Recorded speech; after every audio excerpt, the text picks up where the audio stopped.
Toutes les 2 minutes a lieu un incendie domestique provenant d'un départ de feu ou d'une explosion. Et 1 sur 4 de ces incendies est déclenché par un accident électrique. Cela représente environ 263 000 incendies domestiques. Les incendies sont la cause d'environ une centaine de décès.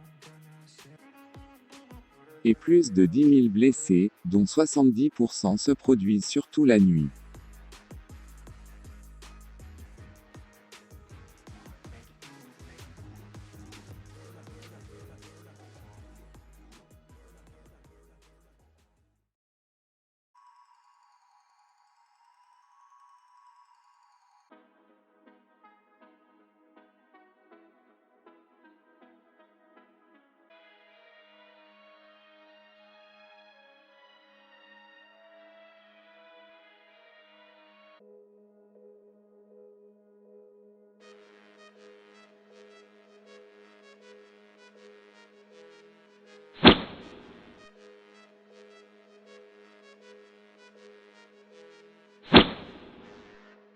Étant donné que la plupart des incendies des bâtiments sont principalement d'origine électrique, commençons par là.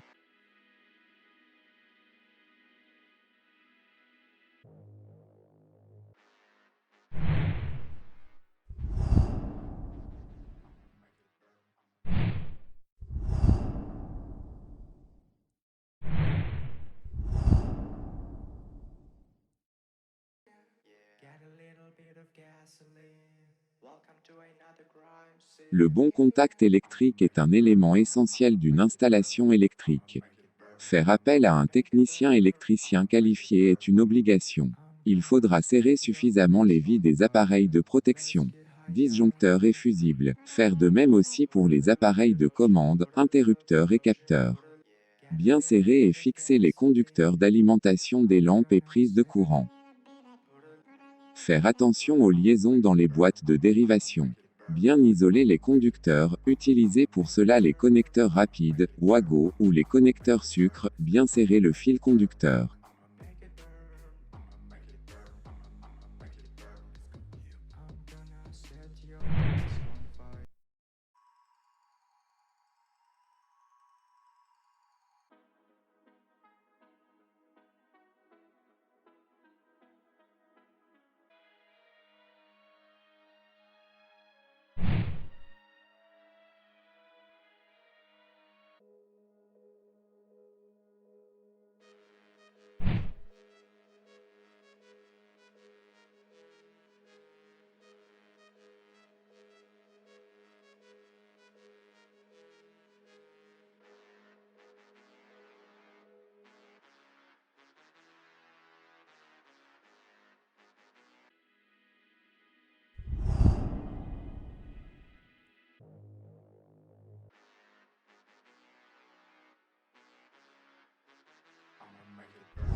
Savoir dimensionner une installation électrique est primordial, comme déjà dit, il faut faire appel à un technicien électricien qualifié.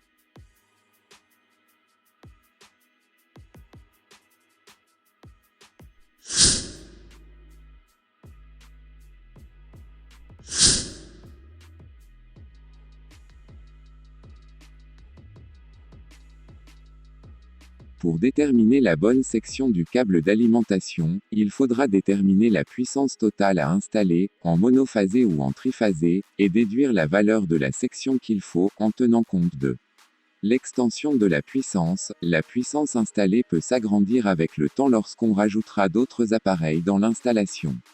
La longueur de la ligne qui alimente le bâtiment, plus la ligne est longue, plus la résistance deviendra grande, plus l'échauffement deviendra grand, voir les lois électriques de Pouillet et Joule qui fera l'objet d'études de nos prochaines vidéos.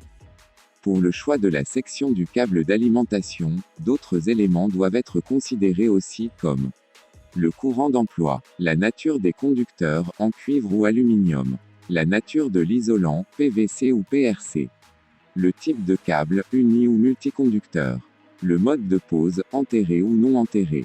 En ce qui concerne le choix de la section du câble d'alimentation, ayant à l'esprit la puissance à installer en monophasé et triphasé, la longueur de la ligne, le courant total, la nature de l'âme du conducteur, la nature de l'isolant, le nombre de conducteurs dans le câble et le type de pose, on peut maintenant recourir au tableau qui indique la section appropriée à utiliser. Pour les conducteurs de l'installation, l'élément principal est l'intensité du courant que consommera chaque circuit. À partir de cela, on peut calculer la section par la formule de la densité ou recourir à un tableau pour déterminer la section. Le dimensionnement de l'installation signifie aussi savoir bien répartir les circuits de cette installation. Voici un exemple. Il faut déterminer les différents éléments qui seront dans chaque circuit, la lumière, les prises de courant, les appareils électroménagers, la climatisation, le chauffage. Et calculer la puissance totale de chaque circuit en ajoutant un petit excédent comme nous l'avons déjà mentionné.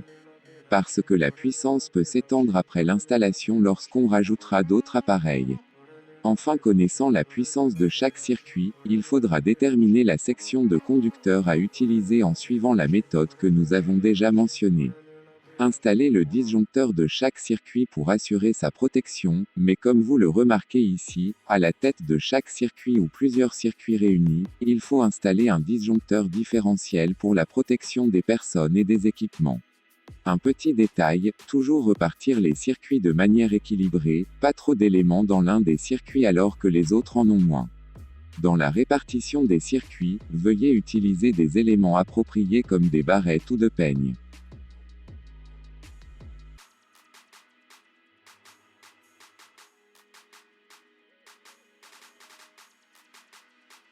Ne pas surcharger les prises ou les rallonges.